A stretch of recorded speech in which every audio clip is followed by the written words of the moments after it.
Qala Rasulullah sallallahu alaihi wasallam yata'aqabuna fiikum malaikatul laili wa malaikatul nahari fi salatil asri wa fi salatil fajri. Berebut semua malaikat yang bertugas di siang dan malam, berebut membersamai kita. Kalau berebut itu artinya kalau ada yang berdoa diaminkan, kalau ada yang mohon ampun diistighfarkan oleh malaikat. Jadi malaikatnya minta kepada Allah, ya Allah ampuni si fulan, ya Allah ampuni si fulan, ya Allah si fulan, dan seterusnya sampai selesai. Itu khusus di salat asar dan salat subuh. Sampai kemudian thumma yas'aduna ila sama, kemudian mereka para malaikat itu kembali bertugas masing-masing, lalu Allah mengonfirmasi kepada mereka untuk menunjukkan kebenaran tugas malaikat yang tidak bermaksiat. Allah Maha tahu tentang hambanya, Maha tahu, tapi Allah ingin menunjukkan kepada kita apa yang benar dari lisan malaikat itu yang gak pernah berdusta. Ya, maka Allah bertanya kepada malaikat, bagaimana keadaan hambaku ketika engkau tinggalkan? Maka disampaikan oleh malaikat itu, ya Allah, aku meninggalkan hambamu si fulan, dia sedang menunaikan ibadah, dia sedang sholat kepadamu, dan khusyuk berdoa, dan seterusnya. Maka apa jawabannya? Saksikanlah, ketika malaikat menyampaikan sedang ibadah, maka turun bonus dari Allah untuk mengampuni dosa si hamba itu. Itulah manfaatnya waktu pertengahan. Waktunya disebutkan di hadis ini asar dan subuh. Antara asar dan subuh itu masih ada yang unggul, ada yang istimewa lagi. Apa yang istimewa? Antara asar dan subuh yang istimewa terletak di subuhnya. Jadi dari 5 waktu ini, yang pertengahan asar dan subuh, karena amal di bawah ditunjukkan untuk mendapatkan penilaian langsung dari Allah seketika dan memberikan jawaban dari apa yang kita inginkan, asar dan subuh. Tapi dibandingkan asar dengan subuh, bila keduanya dibandingkan, dua-duanya mulia. Maka subuh punya kemuliaan yang tidak dimiliki oleh asar. Ya, makanya nanti asar bisa bertemu dengan zuhur, masih ada jama, masih ada qasar. Maghrib ketemu isya, masih ada jama, ada qasar. Ya, tapi subuh nggak bisa di jama, nggak bisa di qasar. Ya, makanya subuh letaknya jauh, ke isya jauh, ke zuhur jauh. Ya, saya mau jamaah, ya jama antara isya dengan subuh biar nanti bangunnya sekalian gitu, nggak bisa. Ya, Maghrib masih bisa dijama dengan isya, isya dikosor dari 4 jadi 2. Maghrib gak bisa dikosor karena 3 gak mungkin jadi 1,5. Ya, Zuhur udah 2, masa mau dikurangin lagi? Subuh udah 2, gak mungkin dikurangi lagi. Maka dari itu subuh menyendiri sendiri. Nah, ada apa kemuliaan di subuh itu? Maka turunlah Quran surah ke-17 ayat 78 yang tadi saya bacakan di awal. Aqimis salata liduluki syamsi ila ghasaqil lail. Sampai sini zuhur sampai isya. Duluki syamsi tergelincir matahari itu zuhur. Sampai ghasaqil lail tiba malam itu isya. Lalu ditutup ujungnya wa qur'anal fajr. Khusus untuk subuh itu ditambahkan selain sholat ada bahasa Quran di Quran sendiri. Khusus untuk subuh redaksinya ditambahkan dengan Quran. Apa itu Quran? Halo? Apa itu Quran? Kalau tidak tahu cepat katakan wallahu a'lam deh. Apa itu Quran? Wallahu a'lam. Ada Quran, ada Al-Quran. Ada Quran, ada Al-Quran. Kalau yang disebut Al-Quran itu mutlak firman Allah dari mulai Al-Fatihah sampai An-Nas. Kalau disebutkan Quran tanpa alif lam, maka yang dimaksudkan bacaan secara umum. Apakah itu Al-Quran, doa, istighfar, semua bacaan itu Quran. Kemuliaan sholat subuh itu dimulai sejak waktu fajar, matahari mulai keluar sinarnya untuk membelah gelapnya malam, itu sinarnya disebut dengan fajar. Nanti subuhnya saya terangkan di akhir. Sinarnya dibelah, membelah kegelapan malam, fajar shadiq. Maka pada saat itu bukan hanya sholatnya yang punya keistimewaan seperti sholat asar tadi, tapi semua bacaannya langsung dijawab seketika oleh Allah Subhanahu wa ta'ala, dipersaksikan oleh seluruh malaikat dan dijawab langsung oleh Allah Subhanahu wa taala. Jadi kalau Anda berdoa, maaf, doanya lebih cepat terkabul kalau dipanjatkan dengan cara yang benar dan khusyuk. Kalau Anda istighfar, langsung dijawab. Kalau kita baca Quran, pahala langsung dituliskan berlipat.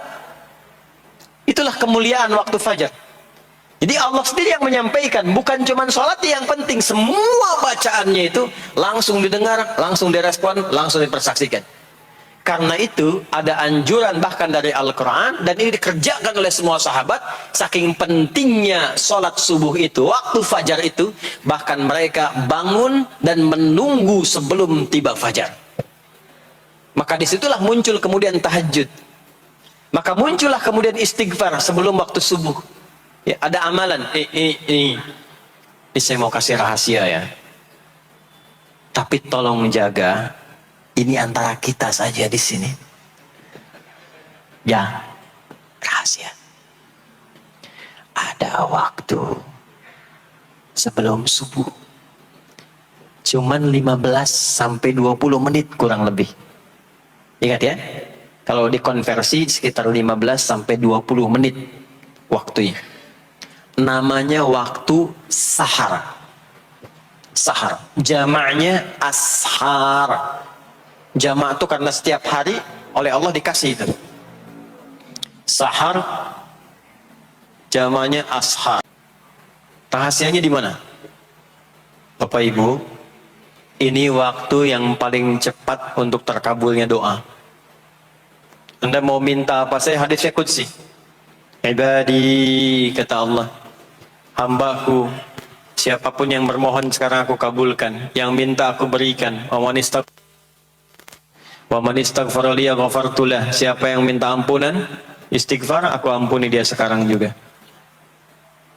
Baik, Bapak Ibu, begini saya tanya nih, kalau ditawarkan minta apa saja diberi, ya, terus minta ampun juga diampuni, pilih mana? Minta apa saja diberi, mau minta apa saja, atau mau minta ampun dan istighfar, pilih mana? Jujur aja, kalau ada proyek nilainya 100 miliar, ya, ada utang 1 miliar belum ditutup, terus belum minta apa saja diberikan, pilih mana? Minta 100 miliar potensi dikabulkan, atau minta diampuni dosa, pilih mana? Pilih salah satu, nggak usah dua-duanya. Oh, ada tawaran dikasih 100 miliar atau diampuni dosa, pilih mana? Ampuni dosa. Wah, banget ya. Kata ibu kalau bisa dua-duanya gitu. Coba, kalau ada rumus begini, Anda disuruh memilih apakah dunia dan seisinya atau memilih ampunan Allah, maka pilih ampunan Allah. Karena nanti ada rahasia yang kedua. Oh, banyak rahasia ini. Ada rahasia istighfar. Istighfar itu kalau sudah menyatu dengan jiwa kita, sudah terbiasa maksudnya. Biasa istighfar, dan jadi karakter, jadi kebiasaan. Bukan hanya pasca sholat, di mobil istighfar, di kantor masuk istighfar, sudah kebawa, udah refleks itu. Faidah keutamaan untuk orang yang rajin istighfar itu ada dua. Satu, diampuni dosanya oleh Allah, yang cirinya nanti akan dijaga dari maksiat. Ya, bukan maksum, karena maksum itu untuk para nabi. Untuk para nabi dan rasul. Manusia nggak ada yang maksum selain nabi dan rasul. Maksudnya apa? Diberikan petunjuk oleh Allah untuk menjaga diri. Sehingga ketika dosanya diampuni, dia nggak berbuat dosa itu lagi. Mata biasa melihat yang tidak baik, tobat, diampuni dosa mata itu, cirinya adalah mata nggak senang lihat yang nggak baik lagi. Itu dosa mata diampuni, ciri tobat diterima.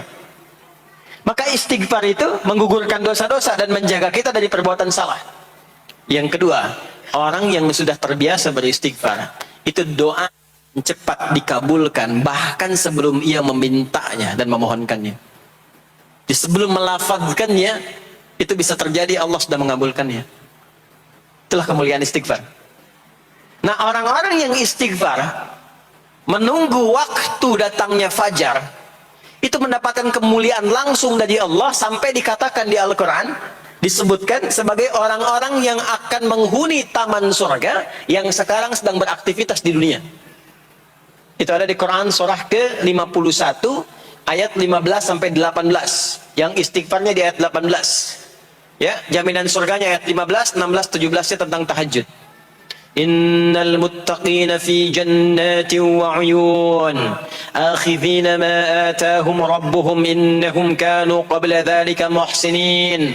17-nya kanu qalilan minal laili ma yahja'un, bahkan nunggu waktu sahar, nunggu subuh, tahajud dulu. Kemudian 18-nya wabil ashari hum yastaghfirun, istighfar. Sampailah tiba dia waktu fajar subuh. Ya, itu selesai dia istighfar, dapat kesempatan subuh, sholat dulu 2 rakaat. Itu saking tingginya waktu itu, nilainya kata Nabi melebihi dunia dan seisinya. Masya Allah. Makanya muncul kemudian sabda Nabi, raka'atul fajri khairum minad dunya wa ma fiha. 2 rakaat subuh ini daripada dunia dan seisinya. Itu asalnya di sini. Nah, jadi memang subuh itu masih diperjuangkan.